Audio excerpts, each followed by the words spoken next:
Good evening, everyone. I'm Mike Mickle. Welcome to INN News. We begin in Tampa, Florida, where police say they have thwarted a mass murder plot that could have had catastrophic results on the first day of school.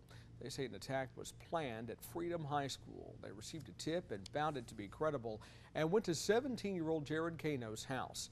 There they found explosive materials, and that's not all.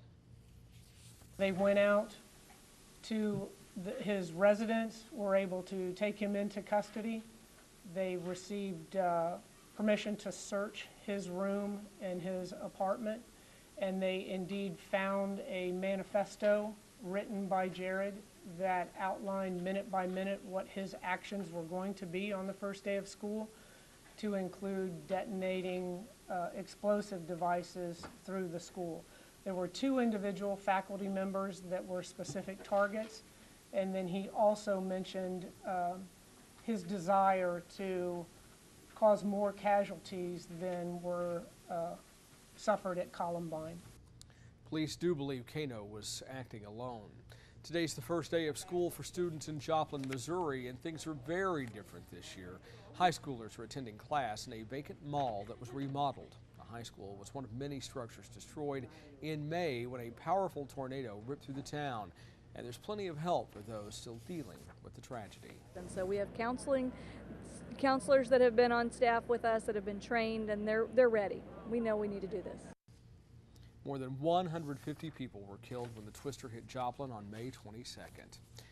Mother Nature's wrath strikes where a lot of people are gathered, this time at a popular resort. I've never been scared by lightning till today, because it was right above us. It was really, really scary. It happened at SeaWorld yesterday. A bunch of guests were at a pool. They were warned severe weather was on the way. Just as they got out, a bolt of lightning cut to the ground, striking near several people. 3 guests and 5 employees were rushed to the hospital. They were not seriously hurt. Emergency crews don't think anyone took a direct hit. 19 people have died this year after being struck by lightning.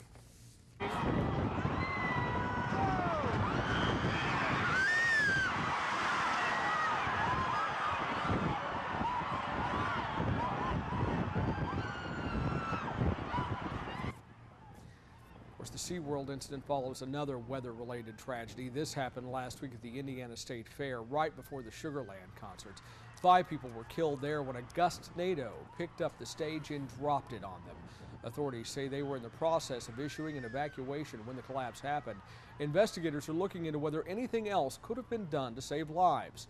Governor Mitch Daniels warns about not jumping to conclusions. Before we start any witch hunts, we ought to, let's gather all the facts and let's recognize there were some extraordinarily unusual circumstances going on, meteorologically and otherwise. And so I think nobody ought to leap to any premature conclusion. Meanwhile, Sugarland is preparing to resume their tour after taking a few days off after that tragedy. They will perform tomorrow in Albuquerque. They will return to Indiana at a later date for a private memorial service to honor those who died in that tragedy. Time for Your Vote 2012, and the president's bus tour takes him into his home state of Illinois. In Iowa yesterday, he urged his GOP critics to put aside partisan politics and get to work on job creation. So our task as a nation has to be to get behind what you're doing. Our task has to be to making sure that nothing stands in your way, that we remove any obstacles to your success. And that's why we're doing more to connect rural America with broadband and expanding small business loans and investing in homegrown American energy. The White House says the president will announce a major jobs plan and a new deficit cutting plan early next month. Meanwhile, Republican presidential candidate Rick Perry is firing back at comments made by President Obama. Yesterday, the president said the Texas governor has, quote, got to be more careful now that he's on a big stage. Perry responded to the remark at an event this morning in Bedford, New Hampshire. Yesterday, President said I needed to watch what I say. I just want to respond back, if I may. Mr. President, actions speak louder than words. My actions as governor are helping create jobs in this country. The President's actions are killing jobs in this country. It's time to get America working again. Perry also brushed aside critics who charge his record of job creation in Texas is largely due to luck. He says America's struggle with unemployment isn't because of bad luck, but bad policies in Washington. Presidential candidate Michelle Bachmann apparently is not the Elvis fan she says she is. While kicking off her bus tour in South Carolina yesterday, she wished the deceased rock and roll legend a happy birthday. The only problem? Yesterday was the anniversary of his death. Before we get started, let's all say happy birthday to Elvis Presley today. Happy birthday! We played you a little bit of Promised Land when we pulled up. You can't do better than Elvis Presley, and we thought we'd celebrate his birthday as we get started the Celebrating Take Our Country Back tour. Bachmann later corrected herself, saying for many, Elvis is still alive and well in their hearts. Well, the government isn't balking exactly when it comes to another bailout. Ryan Bass has that and more in tonight's Back to Business. The national credit card delinquency rate, those payments that are 90 days or more past due, fell to 0.6%. That's the lowest rate since 1994. Several factors are responsible. People are using their debt more responsibly. Banks have tightened their standards for approving card applications and have cut back credit limits on existing cards. Bargain hunters aren't flocking to Walmart like they used to.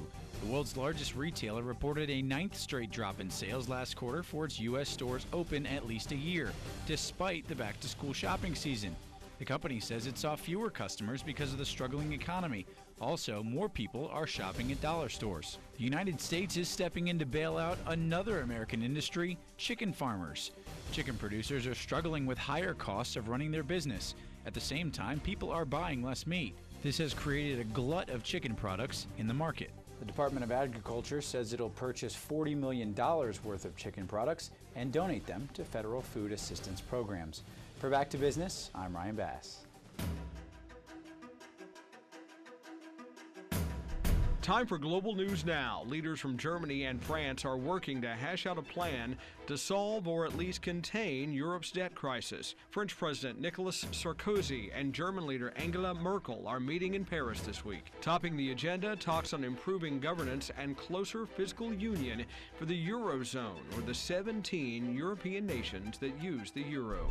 Yemen's wounded president is offering new promises to return to Yemen from Saudi Arabia.